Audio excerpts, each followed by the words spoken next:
Hello everyone. Today we are talking about what is cluttering. Cluttering is a subject of unsupervised learning. Before we have learned supervised learning. So let's recall what we meant by supervised learning and contrast it with unsupervised learning. So supervised learning refers to the fact that there's a target, a label that we are trying to predict from training data. In contrast, unsupervised learning, there's no labels. All we observe are the features, which is x here, and which as before, we will call x1 through xp. And we want to know how the features relate to each other. So, in particular, what are the goals for unsupervised learning? So, well, first of all, they are not as clear as they are for supervised learning, where the object is to predict y from x. Now we don't have a y. So the objectives is a little more complex. For example, we might want to discover subgroups among the observations in unsupervised learning.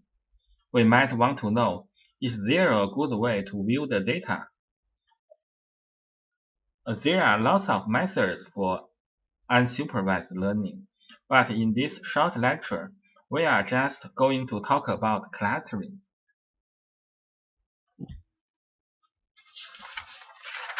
Clustering refers to a broad set of techniques for finding subgroups or clusters in data. So we are trying to segment or partition the data into subgroups that are similar to each other. A good clustering is one when the observations within a group are similar, but between groups are very different. And in a lot of cases, the way we decide to cluster, the way we decide on what's similar or different, depends on the context. A clustering looks for homogeneous subgroups of the observations, so it is looking for similarity among observations.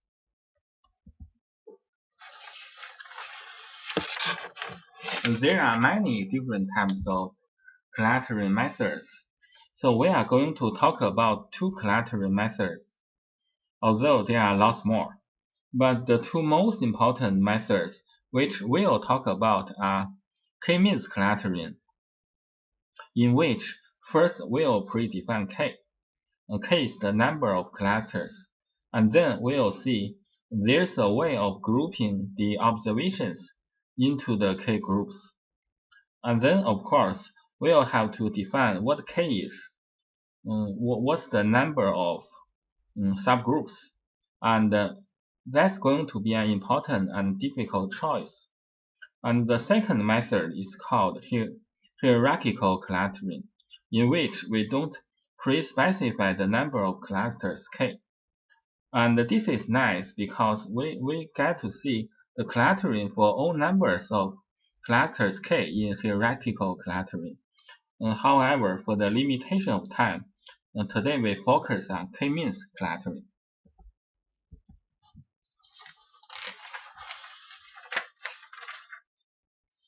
So k-means clustering is the simplest method clustering. Before we describe it, let's see an example of the results of k-means clustering. So this is some simulated data. And it has been simulated basically in two groups, which are the upper group. There are two features, and there's a group at the top, some space in between, and a group at the bottom.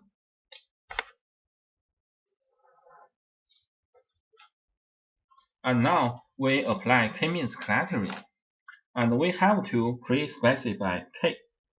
So, for example, in the middle plot, if I had specified k equals 3, it would be forced to find 3 groups, and the 3 groups k-means clustering found are indicated here by the green, the blue, and the gold. So what it has done is it has broken up this apparently homogeneous cluster into 2 clusters.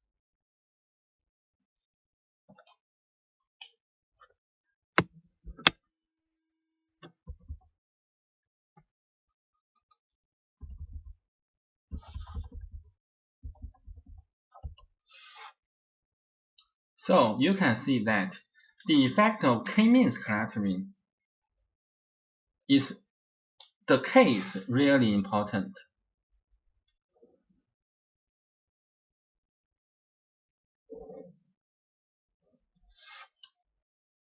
Because if you choose k to be a large number, for example, k equal to 4, it's going to be forced to break up groups like this one, like the third plot, which are fairly homogeneous.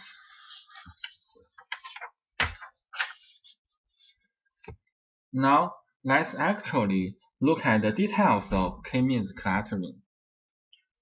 First of all, we have to define some notations for clusters. So we'll call them C1 through Ck, and they are set of indices of the observations. So the indices are 1 through n. Those are our observations. Each of these C's is going to be a subset of 1 through n, and the subset is going to be a partition of 1 through n.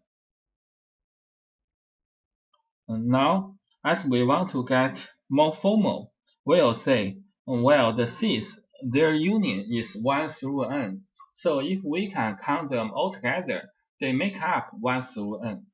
So they are a partition of 1 through n, and there's no intersection. So there's no overlap between the clusters. So this is just a fancy way of saying we are going to break up the points 1 through n and do k groups, which are not overlapping and cover the whole set. And again, if the ith observation is in the kth cluster, then I will be a member of the indices for group k. So again, we want to somehow find the partition C1 through Ck, which is a good clustering.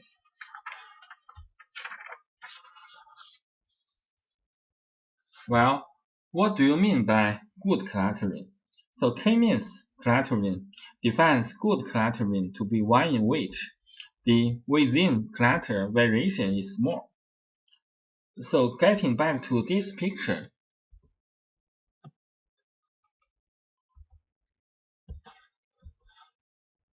if you ask me, well, divide this into, say, 2 groups.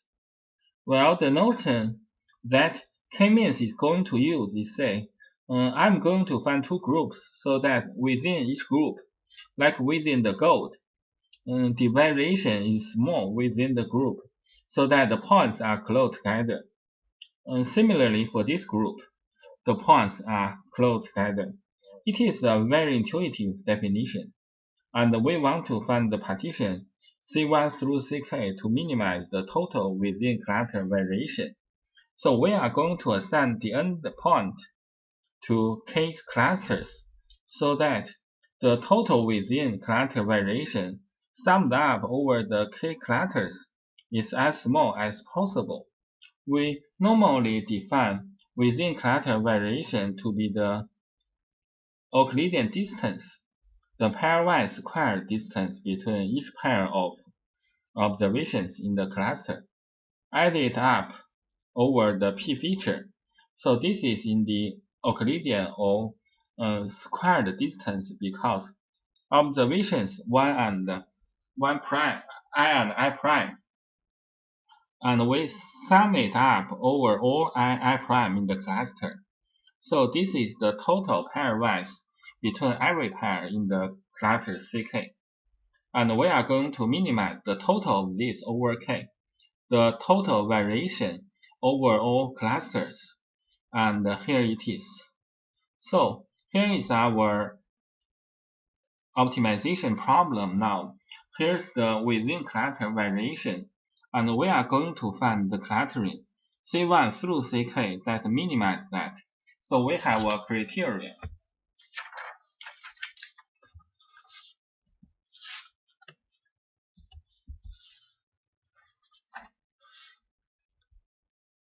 But let's actually talk about the k-means algorithm, and then we'll circle back and see why I minimized the objective on the previous slide.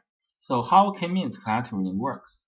Well, it has got the word means in it, so it's going to use the mean somehow. So it's actually an alternating algorithm that first of all will assign to each observation cluster from 1 to k. So remember, k is fixed. So we have to decide ahead of time. I'm going to pick k equal to 2 or 3. And we'll vary later about how to choose k. But now we fix k for the moment. So each observation is assigned to a cluster 1 through k. And then we have 2 steps, which we alternate back and forth. For each of the k clusters, on the one hand, we compute the centroid, and that's the average value for each feature of all the points in the cluster. It is the mean in the vertical and horizontal direction of the points in that cluster. So having computed the centroids for each of the clusters, on the other step, we assign each data point to the closest centroid. And then having done that, we have a new set of cluster assignments, C1 through Ck. We go back and we compute new centroids. With these new centroids, we complete new assignments, and we alternate back and forth until hopefully this thing settles down. And the solution is the k-means clustering. The solution we want is the assignment of points to the groups. So let's see an example.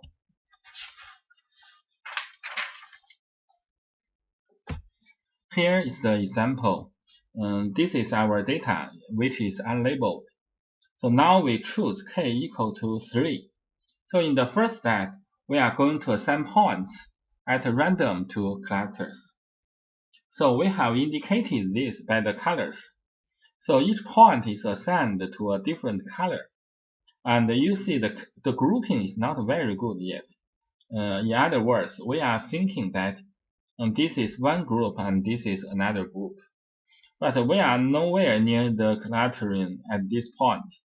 The first step we compute. The first step we compute the centroids from the initial assignments. So these are the average of the horizontal and the vertical direction of all the points in the gold, green, and blue groups. And here the centroids are pretty much on top of each other because the assignment was random. So there's no real grouping yet. But don't worry, the k-means clustering will work its way to a good solution. So now we take the centroids again. We take the centroids and we find the closest points to each of the centroids. So at each point we ask, are you closest to the green, the purple, or the orange centroid? And now we color the points accordingly. So this is the partitioning step. So even though those first 3 centroids are pretty much on top of each other, they are overlapping, they won't exactly. And so that defines a very nice partition of the data already. It's an almost good job. Well, you will see we get to the final iterate, and then we compute new cluster centers. That is, given this new assignment, so we find the centroids again. By now, the centroids are going to move a lot, but because look, but for example, the average of these gold points is way up here.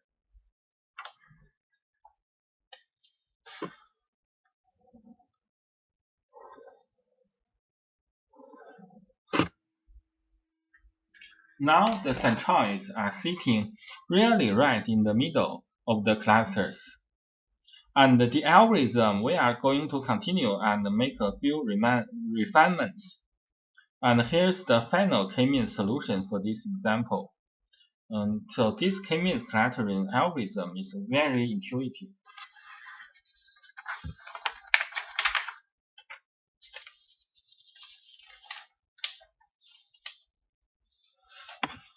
So let's go back.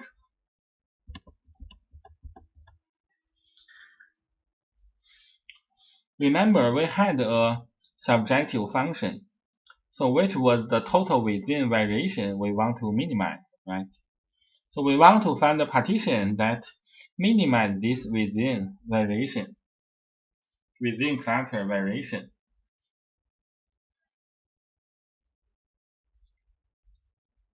Well, the question is, does this algorithm that we wrote down, does this achieve that?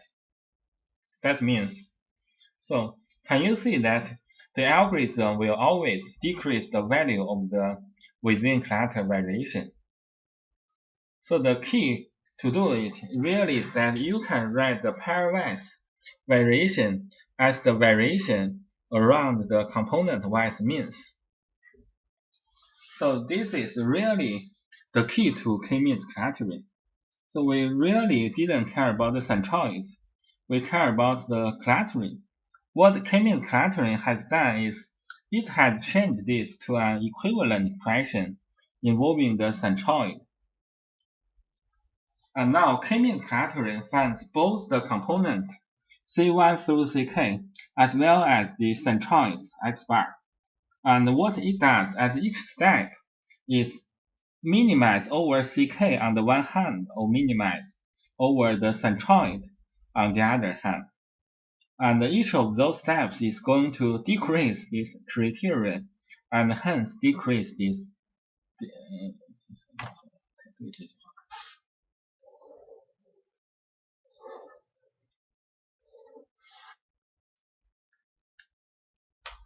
So if you have centroids, then when you come to update the assignments of each point, it's going to go to the group for which this distance is smallest for fixed centroids.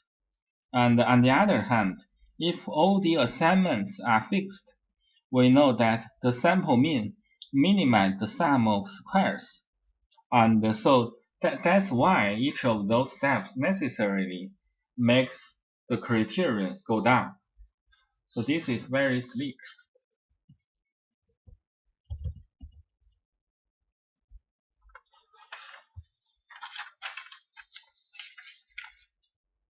The k-means algorithm can get stuck in local optimums. So local minimum in calculus means that the derivative of the function is zero. It doesn't mean that it's the lowest point of the function. So if a function is not convex, you can have a place where the derivative or there's a value which is flat, but it's not the lowest value in the whole function. So this algorithm will get to a local minimum. It will get to a value of the function we are trying to minimize, but it won't be the lowest value necessarily. So we can think about this function that we are trying to optimize as being a big value, but it's got lots of sub-values or sub-pounds or whatever. And any minimum is one of those. And we can get stuck in one of those.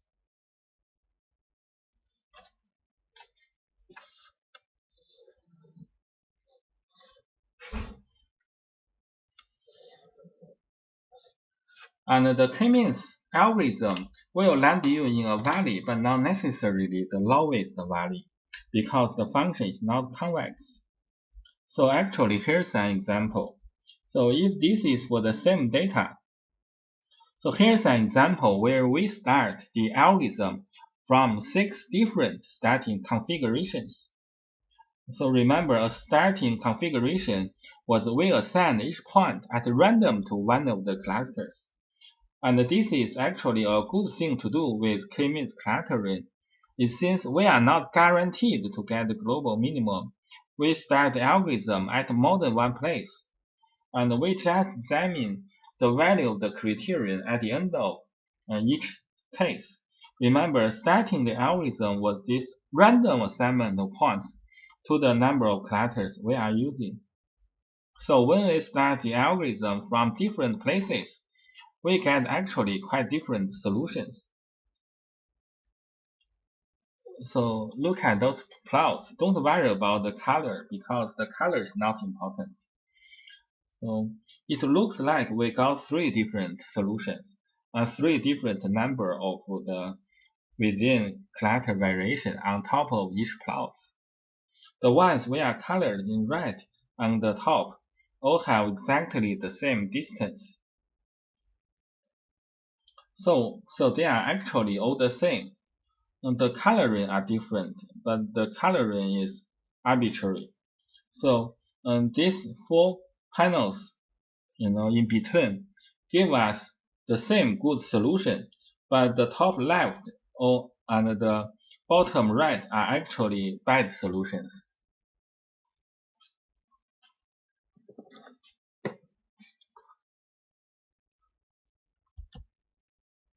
Bad solution and good solution. So there are some practical issues in clustering. So in case of k-means clustering, so it's not easy to define what is k. We need to try several different methods and look for the one with the most useful solution and interpretable solution. So there's no single right answer.